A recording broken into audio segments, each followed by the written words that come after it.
All right, everybody. Good morning. At least if you're in the United States on the East Coast, 11:10 a.m., 11:11 a.m. just changed. I'm 10 Tampa Bay Chief Meteorologist Bobby Deskins here. Wanted to get you updated on Super Typhoon Mawar. Mawar is headed towards Guam right now. You can see where it is here on the map. This is in the northern, well, technically the northern hemisphere, but we're looking over in the western Pacific here. It has been upgraded to a super typhoon. It currently has winds of 155 miles per hour. It looks, as you can see from the radar, the satellite here, you can see the eye is shrinking a little bit. Tough to tell if it's going through an eyewall recycle right now, but it looks like it's weakened just a little bit, just from that eyewall constricting just a little bit there. But still, 155 mile per hour winds, and it's moving to the northwest at 7 miles per hour. You can see this is Guam right here. All right, so here's the latest forecast track for it, and Guam is way over here. All right, so it is just bearing down. It will bear down on the island tonight. It is there now. The winds and the rain will only increase through the evening hours. So here we go. Here's a closer look at the forecast track from the Joint Warning Typhoon Center, and you can see here, that's basically where it is. Okay, this is where it is now. This is where it's headed. Now let me show you on the radar now. Basically, ooh, what happened here? That's not what I wanted to show you. This. Let's come over here to the radar. Fly all the way over here. You can see. Look at that. Just an amazing looking system here. This is going to continue that trek off towards the north and the west. Sorry about that, guys. Here, let me get it back over here for you. There we go. There is the radar. You can see Guam again is right here. What I've done is I've taken the center line from the Typhoon Center, and I've left that on here. We don't normally, when we're tracking storms, we don't show this line a whole lot, but I like to use this once it's in range of radar, because it's, you know, it's what, 60 miles out or so. Let me go ahead and put a track on this thing right here. From Guam to the center is about 100 miles out, but the eye wall is probably about 80 miles out. So it's close enough, and so you can kind of tell if it's maybe going a little south of this line. That's good news. It may go a little south of the island, but right now it's pretty much on track, and it looks like it's going to cross the island overnight tonight into tomorrow morning. So we've had some bands out there early. You can see some of the feeder bands out there now, but what will happen is you'll notice the wind pick up when these bands start to come through. Obviously quite a bit of wind in the bands, but what's going to happen throughout the rest of the evening hours in Guam is that the winds just will steadily increase. Okay, you'll get these bands to come through. It'll be very gusty. Winds will come down a little bit. Then you'll get another band to come through. It'll be very gusty. The winds will come down a little bit, but they won't come down as much as what they did before. And this is a cycle that's occurring as it gets closer and closer and closer. So those wind speeds will just be increasing as it does get closer. Let me take you in here a little bit closer. There you go. You can see. So as far as the eye itself, oh, I'm gonna lose it. Sorry, I'm gonna have to come back out here again, guys. I'll fix that once and for all when we get here. The eye wall itself looks fairly well intact. I'm going to take this. This is going back 6 hours. So if I get right down in here, I don't see a lot of difference. There looks to be a little bit of erosion, maybe some dry air in here on the leading edge. You notice the southern edge of the eye walls had the heaviest rainfall as far as that's concerned. But it looks like a little bit of dry air on the north side, but not a whole lot. All right, now let's talk winds. There you go. You can see the highest winds just offshore at this particular point. In fact, I'll zoom in just a little bit more. It's about 55, 60 miles out. And let's say that's 10 hours if it's going northwest at 7, right? 70 miles. So that would actually be about 7 or 8 hours. And the time you see here in this particular one is local for the Eastern time. It's actually about 1:15 in the afternoon in Guam right now. So you give it another 5-6 hours and you're talking 6-7 o'clock tonight in Guam, local time, that the heaviest winds will be coming through. All right, so this is just the current winds that we've been seeing. But notice, again, as I was mentioning, you see we've had some gusts out here moving through the island, but notice these winds here, they just increase, increase, increase, and increase. Okay, now this is a forecast model, and don't worry about the Europeans way off on this here, but the yellow line here is the GFS, and what it does, it's forecasting. Again, this is excuse me, this is time for local, but tonight in Guam, this is saying 120 mile per hour winds. In fact, it's saying a little bit more than that, 125. Now, that is a sustained wind. Gusts could be as high as 150, and I've seen some NWS stuff saying 170 mile per hour wind gusts when this comes through. To me, it looks like it's weakened a little bit. That's really good news, but what's the difference between 150 and 170? Right, 150 mile per hour wind gusts is amazing. It's going to do incredible damage. So that is the look at it right now. Let me take you to this. In fact, I'm going to go ahead and read this to you. I'll go ahead and put the radar back up while I'm reading it. But this is from the National Weather Service based out of Guam. The situation overview. It says Mawar continues to intensify on approach to Guam. Passage very near or directly over Guam as a Category 4 super typhoon on Wednesday is expected. It's looking increasingly likely. The triple threat of a Cat 4 typhoon force winds, torrential rains, and life-threatening storm surge are all expected for Guam. Large storm surge and coastal impacts are likely to occur, particularly for the coastal areas just north of the eye of Mawar on the east-southeast sides of Guam. Precautions. All preparations for protection of life and property should now be complete. You should be done if you are in that area. You can see the rain bands are a little bit further offshore. You're not going to have a whole lot of rain for the next few hours on the island, but you will see the wind steadily increasing. And remember, that's going to start blowing things around. That was kind of my add in there. What do they say here? They say, comply with any evacuation orders that are issued for your area.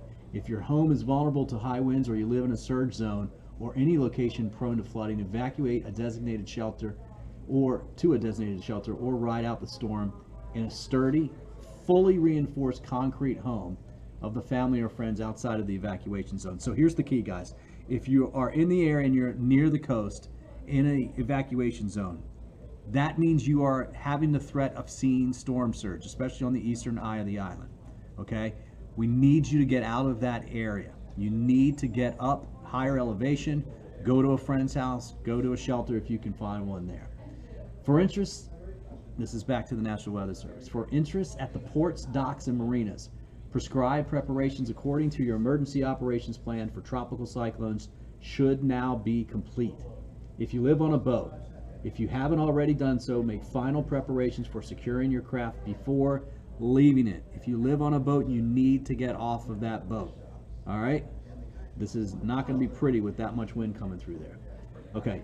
During the storm, stay inside and away from windows. Do not venture outside when high winds are occurring or during temporary lulls, as flying debris can easily and suddenly cause serious injury. So there will be lulls, and then the wind will pick right up, and then that debris that's been weakened will come off of those buildings and potentially could hurt you. All right, now I'm gonna try and get into some of the impacts here.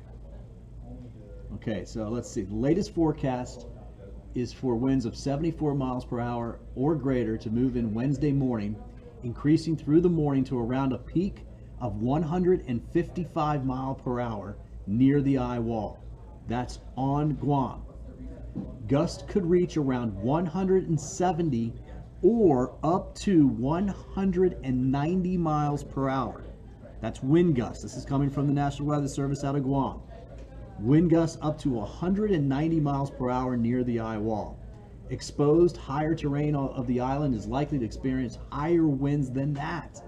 So that means the center part of the island, you have some of the higher mountains, some of the higher peaks there actually. You're looking at some higher winds, of course. Wind direction at any point on Guam is highly dependent on the exact track of the eye.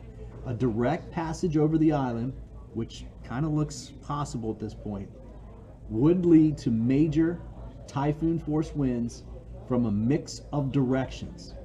And I'm going to pause here because what that's saying is you're going to get wind coming out of the northeast very high at first, then you could get it out of the east, then out of the south, then out of the southwest, and then out of the west and northwest. And that is one of the worst case scenarios because it's extremely high wind. The backside of this will probably have some of the higher winds. and that wouldn't be until 10 hours, 12 hours from now. And by the time those higher winds get here, a lot of damage has already occurred, and that means it has weakened a lot of structures. And then you put a whole lot of wind on top of those weakened structures, and then you start to see even more damage. A passage to the south of Guam would favor major typhoon force winds to the north and northeast. That's what those winds would be. Shifting to the east, then to the southeast. All right. Mawar is likely to bring considerable damage to buildings and homes of light material, extensive damage to non-concrete roofs. Non-reinforced concrete walls could be blown down. Severe damage to well-built wooden and modern structures, even metal structures, is possible. Severe damage to some reinforced hollow-spun concrete power poles and many reinforced wooden power poles could be downed. Solar panels could be damaged. Large projectiles and debris are possible. You're getting the idea. Electricity and water may be unavailable for days and perhaps even weeks after the storm passes. This is why we always say, please have your hurricane kit ready to go. Please have your plan ready to go. Be prepared to be without electricity for at least a couple weeks in some of these locations. Now, let's talk storm surge and tide. A storm surge of 6 to 10 feet above normal high tide is expected as Mawar moves overhead on Wednesday. Surge may reach to between 20 and 25 feet above normal high tide for the most vulnerable storm surge prone areas near the eye wall, just north of Mawar's eye. Now this would most likely be obviously on the eastern side of the island, but also on the northeastern side of the island. I think that's where we would see some of the highest storm surge if it goes right over the island. If it goes a little bit further to the south, which it still could, it would be more on that southeast side of the island. Mawar's angle of approach could lead to considerable coastal impacts and surge for, I'm going to butcher these names, I apologize, Maleso, Inalan, Ipan, and Pago Bay, especially if the center of Mawar scrapes by just south of Guam, and that's what I was just referring to. Coastal roads of Guam may be impassable due to lofted beach debris and boulders if this southern track is realized.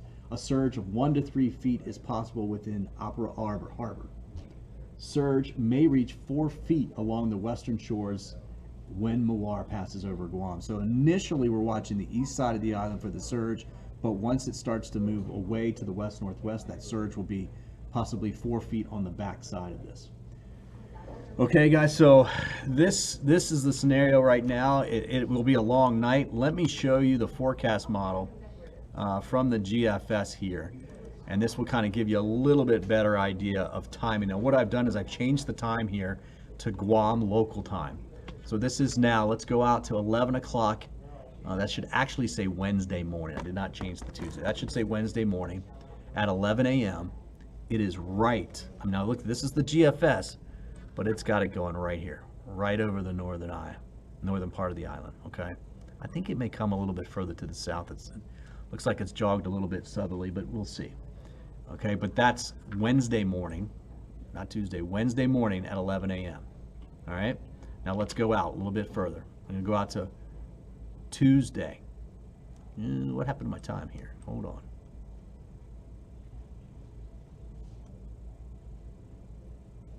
Yeah, that's something messed up on me here. That's why it is. So look, this is this evening for you. Okay, overnight. Now let's go out to Thursday into Friday. See, it's pulling away.